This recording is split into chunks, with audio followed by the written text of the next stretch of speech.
बोलो गुरुदेव भगवान की जय। प्यारी कृष्ण कन्हैया लाल की जय। देव सर्ग तथा भगवान के चतुर्व्यूह का वर्णन। पार्वती जी ने कहा, भगवान परम उत्तम देव सर्ग का विस्तार के साथ वर्णन कीजिए, साथ ही भगवान के अवतारों की कथा भी विस्तृत रूप से कहिए। श्री महादेव जी बोले, देवी, सृष्टि की इच्छा रखने वाले भगवान मधुसूदन ने योग निद्रा को प्राप्त होकर माया के साथ चिरकाल तक रमण किया। उससे कालात्मा को जन्म दिया, जो कला, काष्ठा, मुहूर्त, पक्ष और मास आदि के रूप में उपलब्ध होता है। उस समय श्रीहरि का नाभि कमल, जो संपूर्ण जगत का बीज और परम तेजस्वी था, मुकुलाकार होकर विकसित होने लगा। उसी से परम बुद्धिमान ब्रह्मा जी प्रकट हुए। उनके मन में रजोगुण की प्रेरणा से सृष्टि की इच्छा उत्पन्न हुई। तब उन्होंने योग निद्रा में सोए हुए परमेश्वर का स्तवन किया। ब्रह्मा जी के स्तवन करने पर समस्त इंद्रियों के स्वामी परमेश्वर श्री विष्णु योग निद्रा से उठ गए। योग निद्रा को काबू में करके उन्होंने जगत की सृष्टि आरंभ की। जगत के स्वामी श्री अच्युत ने पहले एक क्षण तक कुछ विचार किया। विचार के पश्चात उन्होंने संपूर्ण जगत की सृष्टि की। उस समय सब लोकों से युक्त सुवर्णमय अंड को, 7 द्वीप, 7 समुद्र और पर्वतों सहित पृथ्वी को तथा एक अंड कटाह को भी भगवान ने अपने नाभि कमल से उत्पन्न किया। तत्पश्चात उस अंड में श्रीहरि स्वयं ही स्थित हुए। तदनंतर नारायण ने अपने मन से इच्छानुसार ध्यान किया। ध्यान के अंत में उनके ललाट से पसीने की बूंद प्रकट हुई। वह बूंद बुदबुदे के आकार में परिणत होकर तत्क्षण पृथ्वी पर गिर पड़ी। पार्वती, उसी बुदबुदे से मैं उत्पन्न हूँ। उस समय रुद्राक्ष की माला और त्रिशूल हाथ में लेकर जटामय मुकुट से अलंकृत होकर मैंने विनय पूर्वक देवेश्वर श्री विष्णु से पूछा, मेरे लिए क्या आज्ञा है। तब भगवान नारायण ने प्रसन्नता पूर्वक मुझसे कहा, रुद्र, तुम संसार का भयंकर संहार करने वाले होगे। इस प्रकार मैं भयंकर आकृति में जगत का संहार करने के लिए ही भगवान नारायण के श्री अंग से उत्पन्न हुआ हूँ। जनार्दन ने मुझे संहार के कार्य में नियुक्त करके पुनः अपने नेत्रों से अंधकार दूर करने वाले चंद्रमा और सूर्य को उत्पन्न किया। फिर कानों से वायु और दिशाओं को, मुख कमल से इंद्र और अग्नि को, नासिका के छिद्रों से वरुण और मित्र को, भुजाओं से साध्य और मरुदगणों सहित संपूर्ण देवताओं को, रोमकूपों से वन और औषधियों को तथा त्वचा से पर्वत, समुद्र और गाय आदि पशुओं को प्रकट किया। भगवान के मुख से ब्राह्मण, दोनों भुजाओं से क्षत्रिय, जांघों से वैश्य तथा दोनों चरणों से शूद्र जाति की उत्पत्ति हुई। इस प्रकार संपूर्ण जगत की सृष्टि करके देवेश्वर श्री कृष्ण ने उसे अचेतन रूप में स्थित देखकर स्वयं ही विश्व रूप से उसके भीतर प्रवेश किया। श्रीहरि की शक्ति के बिना संसार हिलडुल नहीं सकता। इसलिए सनातन श्री विष्णु ही संपूर्ण जगत के प्राण हैं। वे ही अव्यक्त रूप में स्थित होने पर परमात्मा कहलाते हैं। वे षड्वेद ऐश्वर्य से परिपूर्ण सनातन वासुदेव हैं। वे अपने 3 गुणों से 4 स्वरूपों में स्थित होकर जगत की सृष्टि करते हैं। प्रद्युम्न रूपधारी भगवान सब ऐश्वर्यों से युक्त हैं। वे ब्रह्मा, प्रजापति, काल तथा जीव सबके अंतर्यामी होकर सृष्टि का कार्य भलीभांति सिद्ध करते हैं। महात्मा वासुदेव ने उन्हें इतिहास सहित संपूर्ण वेदों का ज्ञान प्रदान किया है।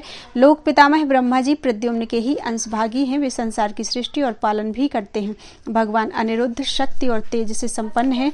वे मनुओं, राजाओं तथा काल तथा जीव के अंतर्यामी होकर सबका पालन करते हैं। शंकरषण महाविष्णु रूप हैं। उनमें विद्या और बल दोनों हैं। वे संपूर्ण भूतों के काल, रुद्र और यम के अंतर्यामी होकर जगत का संहार करते हैं। मत्स्य, कूर्म, बाराह, नरसिंह, वामन, परशुराम, श्री राम, श्री कृष्ण, बुद्ध और कल्कि, ये 10 विष्णु भगवान के अवतार हैं। पार्वती, श्री हरि की उस अवस्था का वर्णन सुनो। परम श्रेष्ठ वैकुंठ लोक, विष्णु लोक, श्वेत दीप और क्षीर सागर, ये 4 व्यूह महर्षियों द्वारा बताए गए हैं। वैकुंठ लोक जल के घेरे में है। वह कारण रूप और शुभ है। उसका तेज कोटि अग्नियों के समान उद्दीप्त रहता है। वह संपूर्ण धर्मों से युक्त और अविनाशी है।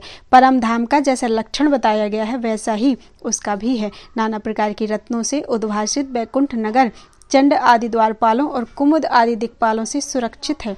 भांति भांति की मणियों से बने हुए दिव्य ग्रहों की पंक्तियों से वह नगर घिरा हुआ है। उसकी चौड़ाई 55 योजन तथा लंबाई 1000 योजन है। करोड़ों ऊंचे ऊंचे महल उसकी शोभा बढ़ाते हैं। वह नगर तरुण अवस्था वाले दिव्य स्त्री पुरुषों से सुशोभित है। वहाँ की स्त्रियां और पुरुष समस्त शुभ लक्षणों से संपन्न दिखाई देते हैं। स्त्रियों का रूप भगवती लक्ष्मी के समान होता है और पुरुषों का भगवान विष्णु के समान।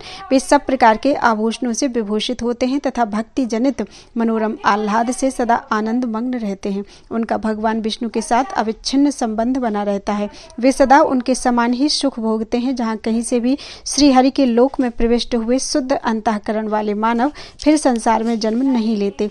मनीषी पुरुष भगवान विष्णु के दास भाव को ही मोक्ष कहते हैं। उनकी दासता का नाम बंधन नहीं है। भगवान के भक्त तो सब प्रकार के बंधनों से मुक्त और रोग शोक से रहित होते हैं। ब्रह्मलोक तक के प्राणी पुनः संसार में आकर जन्म लेते हैं, कर्मों के बंधन में पड़ते हैं और दुखी तथा भयभीत होते हैं। पार्वती, उन लोगों में जो फल मिलता है वह बड़ा आयास साध्य होता है। वहाँ का सुख भोग विष मिश्रित मधुर अन्न के समान है।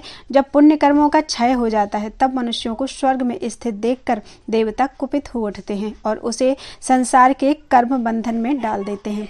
इसलिए स्वर्ग का सुख बड़े क्लेश से शुद्ध होता है। वह अनित्य, कुटिल और दुख मिश्रित होता है। इसलिए योगी पुरुष उसका परित्याग कर दे। भगवान विष्णु सब दुखों की राशि का नाश करने वाले हैं, अतः सदा उनका स्मरण करना चाहिए। भगवान का नाम लेने मात्र से मनुष्य परम पद को प्राप्त होते हैं।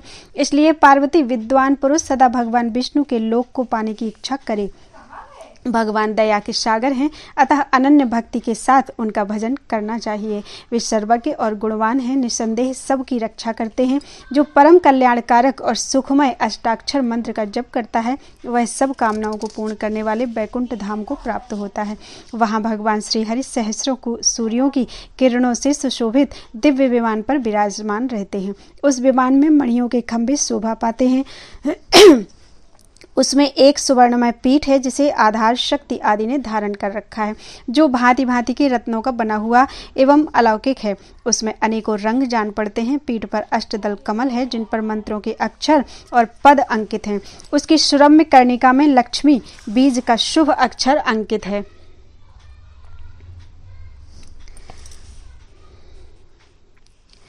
उसमें कमल के आसन पर दिव्य विग्रह भगवान श्री नारायण विराजमान हैं, जो अरबों खरबों बाल सूर्यों के समान कांति धारण करते हैं। उनके दाहिने पार्श्व में सुवर्ण के समान कांतिमती जगन्माता श्री लक्ष्मी विराजती हैं, जो समस्त शुभ लक्षणों से संपन्न और दिव्य मालाओं से सुशोभित हैं। उनके हाथों में सुवर्ण पात्र, मातुल्लुंग और सुवर्णमय कमल शोभा पाते हैं। भगवान के वाम भाग में भूदेवी विराजमान है, जिनकी कांति नील कमल दल के समान श्याम है।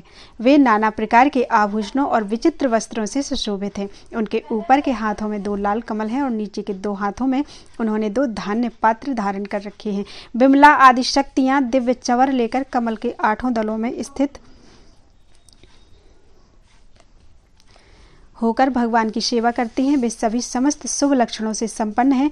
भगवान श्रीहरि उन सब के बीच में विराजते हैं। उनके हाथों में शंख, चक्र, गदा और पद्म शोभा पाते हैं। भगवान केयूर, अंगद और हार आदि दिव्य आभूषणों से विभूषित हैं। उनके कानों में उदयकालीन सूर्य के समान तेजोमय कुंडल झिलमिला रहे हैं। पूर्वोक्त देवता उन परमेश्वर की सेवा में सदा संलग्न रहते हैं। इस प्रकार नित्य वैकुंठ धाम में भगवान सब भोगों से संपन्न होकर नित्य विराजमान रहते हैं। वह परम रमणीय लोक अष्टाक्षर मंत्र का जप करने वाले सिद्ध मनीषी पुरुषों तथा श्री विष्णु भक्तों को प्राप्त होता है। पार्वती, इस प्रकार मैंने तुमसे प्रथम व्यूह का वर्णन किया। इसी प्रकार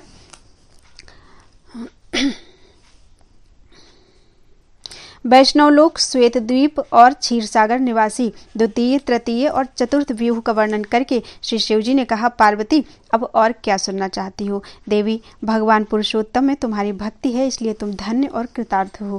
बोलो वृंदावन बिहारी लाल की जय। मत्स्य और कूर्म अवतारों की कथा, समुद्र मंथन से लक्ष्मी जी का प्रादुर्भाव और एकादशी द्वादशी का महात्म्य। पार्वती जी ने कहा, महेश्वर अब मुझसे भगवान के वैभव, मत्स्य, कूर्म आदि अवतारों का विस्तार पूर्वक वर्णन कीजिए। श्री महादेव जी बोले, देवी एकाग्र चित्त होकर सुनो। मैं श्रीहरि के वैभव, मत्स्य, कूर्म आदि अवतारों का वर्णन करता हूँ। जैसे एक दीपक से दूसरे अनेक दीपक जला लिए जाते हैं, उसी प्रकार एक परमेश्वर के अनेक अवतार होते हैं। उन अवतारों के परावस्थ, व्यूह और विभव आदि अनेक भेद हैं। भगवान विष्णु के अनेक शुभ अवतार बताए गए हैं। ब्रह्मा जी ने भृगु, मरीचि, अत्रि, दक्ष, कर्दम, पुलस्त, पुलह, अंगिरा तथा क्रतु इन 9 प्रजापतियों को उत्पन्न किया। इनमें मरीचि ने कश्यप को जन्म दिया। कश्यप के 4 स्त्रियां थीं, अदिति, दिति, कद्रु और विनीता। अदिति से देवताओं का जन्म हुआ। दिति ने तमोगुणी पुत्रों को उत्पन्न किया जो महान असुर हुए। उनके नाम इस प्रकार हैं: मकर, हयग्रीव, महाबली, हिरण्याक्ष, हिरण्यकशिपु, जंभ और मय आदि। मकर बड़ा बलवान था। उसने ब्रह्मलोक में जाकर ब्रह्मा जी को मोहित करके उनसे संपूर्ण वेद ले लिए। इस प्रकार श्रुतियों का अपहरण करके वह महासागर में घुस गया। फिर तो सारा संसार धर्म से शून्य हो गया। वर्ण संकर संतान उत्पन्न होने लगी। स्वाध्याय, बसटकार और वर्णाश्रम धर्म का लोप हो गया। तब ब्रह्मा जी ने संपूर्ण देवताओं के साथ क्षीर सागर पर भगवान की शरण में जाकर मकर दैत्य के द्वारा अपहरण किए हुए वेदों का उद्धार करने के लिए उनका स्तवन किया। श्री महादेव जी कहते हैं, पार्वती ब्रह्मा जी के इस प्रकार प्रार्थना करने पर संपूर्ण इंद्रियों के स्वामी परमेश्वर श्री विष्णु मत्स्य रूप धारण करके महासागर में प्रविष्ट हुए। उन्होंने उस अत्यंत भयंकर मकर नामक दैत्य को थूथुन के अग्रभाग से विदीर्ण करके मार डाला और अंग उपांगों सहित संपूर्ण वेदों को लाकर ब्रह्मा जी को समर्पित कर दिया। इस प्रकार उन्होंने मत्स्यावतार के द्वारा संपूर्ण देवताओं की रक्षा की। वेदों को लाकर श्रीहरि ने तीनों लोकों का भय दूर किया, धर्म की प्राप्ति कराई और देवताओं तथा सिद्धों के मुख से अपनी स्तुति सुनते हुए वे वहां से अंतर्धान हो गए। प्रिय, अब मैं श्री विष्णु के कूर्मावतार संबंधी विश्ववंदित वैभव का वर्णन करूंगा। महर्षि अत्रि के पुत्र दुर्वासा बड़े ही तेजस्वी मुनि हुए। वे महान तपस्वी, अत्यंत क्रोधी तथा संपूर्ण लोकों को क्षोभ में डालने वाले हैं। एक समय की बात है, वे देवराज इंद्र से मिलने के लिए स्वर्गलोक में गए। उस समय इंद्र ऐरावत हाथी पर आरूढ़ होकर संपूर्ण देवताओं से पूजित होकर कहीं जाने के लिए उद्यत थे। उन्हें देखकर महातपस्वी दुर्वासा का मन प्रसन्न हो गया। उन्होंने विनीत भाव से देवराज को एक पारिजात की माला भेंट की। देवराज ने उसे लेकर हाथी के मस्तक पर डाल दिया और स्वयं नंदनवन की ओर चल दिए। हाथी मद से उन्मत्त हो रहा था। उसने सूंड से उस माला को उतार लिया और मसलते हुए तोड़कर जमीन पर फेंक दिया। इससे दुर्वासा जी को क्रोध आ गया और उन्होंने शाप देते हुए कहा, देवराज, तुम त्रिभुवन की राजलक्ष्मी से संपन्न होने के कारण मेरा अपमान करते हो, इसलिए तीनों लोकों की लक्ष्मी नष्ट हो जाएगी। इसमें तनिक भी संदेह नहीं है। दुर्वासा के इस प्रकार शाप देने पर इंद्र पुनः अपने नगर को लौट गए। तत्पश्चात जगन्माता लक्ष्मी अंतर्धान हो गईं। ब्रह्मा आदि देवता, गंधर्व, यक्ष, किन्नर, दैत्य, दानव, नाग, मनुष्य, राक्षस, पशु, पक्षी तथा कीट आदि जगत के समस्त चराचर प्राणी दरिद्रता के मारे दुख भोगने लगे। सब लोगों ने भूख प्यास से पीड़ित होकर ब्रह्मा जी के पास जाकर कहा, भगवान, तीनों लोक भूख प्यास से पीड़ित हैं। आप सब लोगों के स्वामी हैं और रक्षक हैं, अतः हम आपकी शरण में आए हैं। देवेश, आप हमारी रक्षा करें। ब्रह्मा जी बोले, देवता, दैत्य, गंधर्व और मनुष्य आदि प्राणियों, सुनो, इंद्र के अनाचार से ही यह सारा संकट उपस्थित हुआ है। उन्होंने अपने बर्ताव से महात्मा दुर्वासा को कुपित कर दिया है। उन्हीं के क्रोध से आज तीनों लोकों का नाश हो रहा है। जिनकी कृपा कटाक्ष से सब लोग सुखी होते हैं, वे जगन्माता महालक्ष्मी अंतर्धान हो गई हैं। जब तक वे अपनी कृपा दृष्टि से नहीं देखेंगी, तब तक सब लोग दुखी ही रहेंगे। इसलिए हम सब लोग चलकर क्षीर सागर में विराजमान सनातन देव भगवान नारायण की आराधना करें। उनके प्रसन्न होने पर ही संपूर्ण जगत का कल्याण होगा। ऐसा निश्चय करके ब्रह्मा जी संपूर्ण देवताओं और भृगु आदि महर्षियों के साथ क्षीर सागर पर गए और विधि पूर्वक पुरुष सूक्त के द्वारा उनकी आराधना करने लगे। उन्होंने अनन्य चित्त होकर अष्टाक्षर मंत्र का जप और पुरुष सूक्त का पाठ करके परमेश्वर का ध्यान करते हुए उनके लिए हवन किया तथा दिव्य स्तोत्रों से स्तवन और विधिवत नमस्कार किया। इससे प्रसन्न होकर भगवान ने सब देवताओं को दर्शन दिया और कृपा पूर्वक कहा, देवगण, मैं वर देना चाहता हूँ, तुम लोग इच्छानुसार वर मांगो। यह सुनकर ब्रह्मा आदि संपूर्ण देवता हाथ जोड़कर बोले, भगवान, दुर्वासा मुनि के शाप से तीनों लोग संपत्तिहीन हो गए हैं। पुरुषोत्तम, इसलिए हम आपकी शरण में आए हैं। श्री भगवान बोले, देवताओं, अत्रि कुमार दुर्वासा मुनि के शाप से भगवती लक्ष्मी अंतर्धान हो गई हैं, अतः तुम लोग मंदराचल पर्वत को उखाड़कर क्षीर समुद्र में रखो, उसे बनाकर नागराज वासुकी को रस्सी की जगह उसमें लपेट दो। फिर दैत्य, गंधर्व और दानवों के साथ मिलकर समुद्र का मंथन करो। तत्पश्चात जगत की रक्षा के लिए लक्ष्मी जी प्रकट होंगे। उनकी कृपा दृष्टि पड़ते ही तुम लोग महान सौभाग्यशाली हो जाओगे, इसमें तनिक भी संदेह नहीं है। मैं ही कूर्म रूप से मंदराचल को अपनी पीठ पर धारण करूंगा तथा मैं ही संपूर्ण देवताओं में प्रवेश करके अपनी शक्ति से उन्हें बलिष्ठ बनाऊंगा। भगवान के ऐसा कहने पर ब्रह्मा आदि संपूर्ण देवता उन्हें साधुवाद देने लगे। उनकी स्तुति सुनते हुए भगवान अच्युत वहां से अंतर्धान हो गए। तदनंतर संपूर्ण देवता और महाबली दानव आदि ने मंदराचल पर्वत को उखाड़कर क्षीर सागर में डाला। इसी समय अमित पराक्रमी भूत भावन भगवान नारायण ने कछुए के रूप में प्रकट होकर उस पर्वत को अपनी पीठ पर धारण किया तथा एक हाथ से उन सर्वव्यापी अविनाशी प्रभु ने उसके शिखर को भी पकड़ रखा था। तदनंतर देवता और असुर मंदराचल पर्वत में नागराज वासुकी को लपेटकर क्षीर सागर का मंथन करने लगे। जिस समय महाबली देवता लक्ष्मी जी को प्रकट करने के लिए क्षीर सागर को मथने लगे, उस समय संपूर्ण महर्षि उपवास करके मन और इंद्रियों के संयम पूर्वक श्री सूक्त और विष्णु सहस्र नाम का पाठ करने लगे। शुद्ध एकादशी तिथि को समुद्र का मंथन आरंभ हुआ। उस समय लक्ष्मी जी के प्रादुर्भाव की अभिलाषा रखते हुए श्रेष्ठ ब्राह्मणों और मुनिवरों ने भगवान लक्ष्मी नारायण का ध्यान और पूजन किया। उस मुहूर्त में सबसे पहले कालकूट नामक महाभयंकर विष प्रकट हुआ, जो बहुत बड़े पिंड के रूप में था। वह प्रलयकालीन अग्नि के समान अत्यंत भयंकर जान पड़ता था। उसे देखते ही संपूर्ण देवता और दानव भय से व्याकुल होकर भाग चले। उन्हें भय से पीड़ित होकर भागते देख मैंने उन सबको रोककर कहा, देवताओं, इस विष से भय ना करो।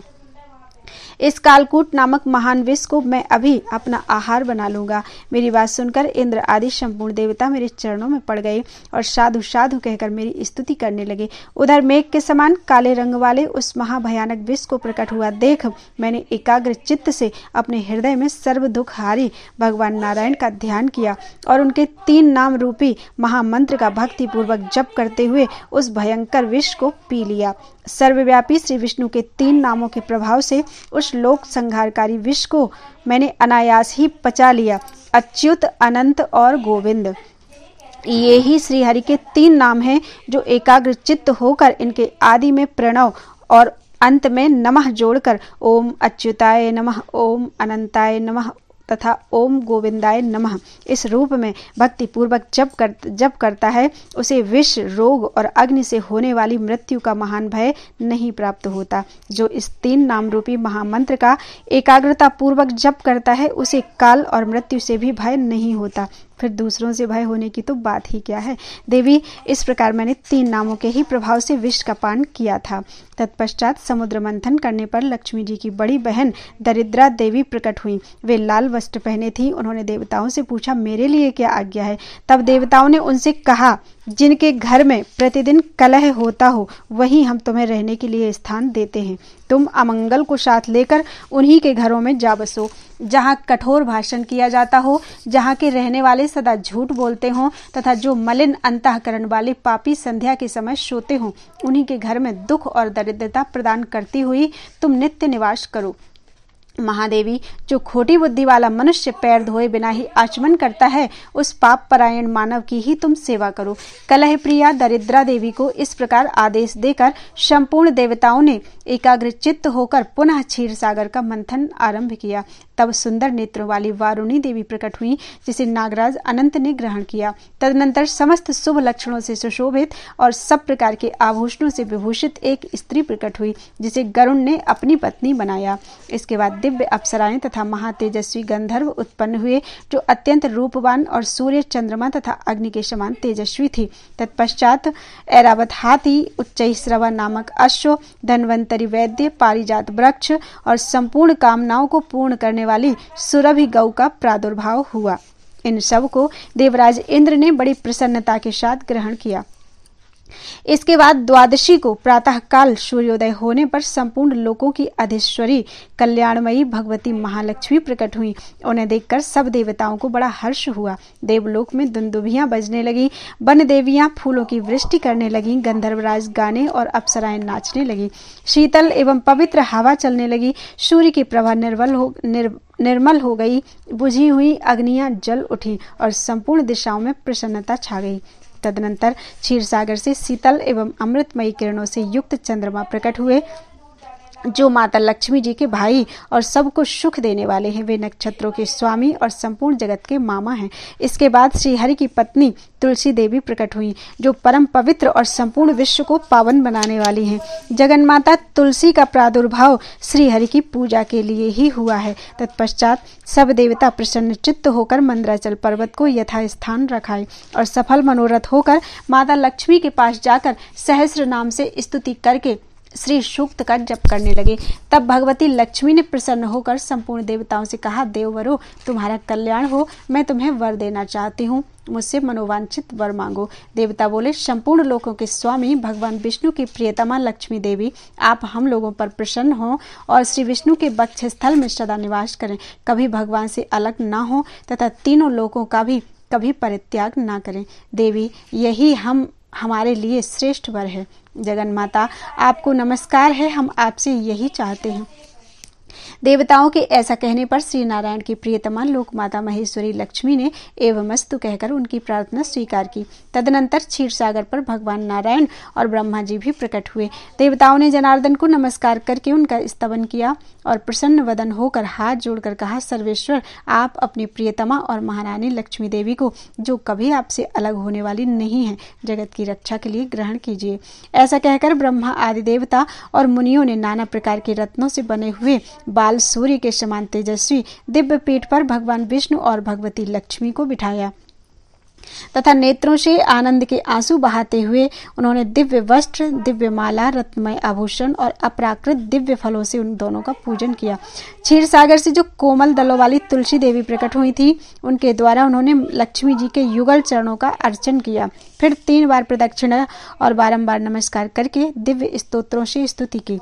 इससे सर्वदेवेश्वर भगवान श्री हरि ने लक्ष्मी सहित प्रसन्न होकर देवताओं को मनोवांछित वरदान दिया। तब से देवता और मनुष्य आदि प्राणी बहुत प्रसन्न रहने लगे। उनके यहाँ धन धान्य की प्रचुर वृद्धि हुई और वे निरोग होकर अत्यंत सुख का अनुभव करने लगे। इसके बाद लक्ष्मी सहित भगवान विष्णु ने प्रसन्न होकर संपूर्ण लोकों के हित के लिए समस्त महामुनियों और देवताओं से कहा, मुनियों और महाबली देवताओं, तुम सब लोग सुनो। एकादशी तिथि परम पुण्यमयी है, वह सब उपद्रवों को शांत करने वाली है। तुम लोगों ने लक्ष्मी का दर्शन पाने के लिए इस तिथि को उपवास किया है, इसलिए यह द्वादशी तिथि मुझे सदा प्रिय होगी। आज से जो लोग एकादशी को उपवास करके द्वादशी को प्रातःकाल सूर्योदय होने पर बड़ी श्रद्धा के साथ लक्ष्मी और तुलसी के साथ मेरा पूजन करेंगे, वे सब बंधनों से मुक्त होकर मेरे परम पद को प्राप्त होंगे। ऐसा कहकर सनातन परमात्मा भगवान विष्णु मुनियों के द्वारा अपनी स्तुति सुनते हुए लक्ष्मी जी के निवास स्थान क्षीर सागर में चले गए। वहां सूर्य के समान तेजोमय विमान पर शेषनाग की सैया के ऊपर विशाल लोचना भगवती रमा के साथ रहने लगे। वे देवताओं को दर्शन देने के लिए सदा ही वहां निवास करते हैं। तदनंतर सब देवता कच्छप रूपधारी सनातन भगवान का भक्ति पूर्वक पूजन करके प्रसन्न चित्त होकर उनकी स्तुति करने लगे। इससे उन्हें बड़ी प्रसन्नता हुई और वे बोले, देवेश्वरों, तुम्हारे मन में जैसी इच्छा हो वैसा वर मांगो। देवता बोले, महाबली देवेश्वर, आप शेषनाग और दिग्गजों की सहायता के लिए 7 द्वीपों वाली इस पृथ्वी को अपनी पीठ पर धारण कीजिए। देवताओं की प्रार्थना सुनकर विश्वभावन भगवान ने बड़ी प्रसन्नता के साथ कहा, एवमस्तु, ऐसा ही हो। तब से उन्होंने 7 द्वीपों सहित पृथ्वी को अपनी पीठ पर धारण किया। तदनंतर महर्षियों सहित देवता, गंधर्व, दैत्य, दानव तथा मानव भगवान की आज्ञा लेकर अपने अपने लोक को चले गए। तब से ब्रह्मा आदि देवता, सिद्ध मनुष्य, योगी तथा मुनिश्रेष्ठ भगवान की आज्ञा पाकर बड़ी भक्ति के साथ एकादशी तिथि को उपवास और द्वादशी तिथि को भगवान का पूजन करने लगे। बोलो वृंदावन बिहारी लाल की जय।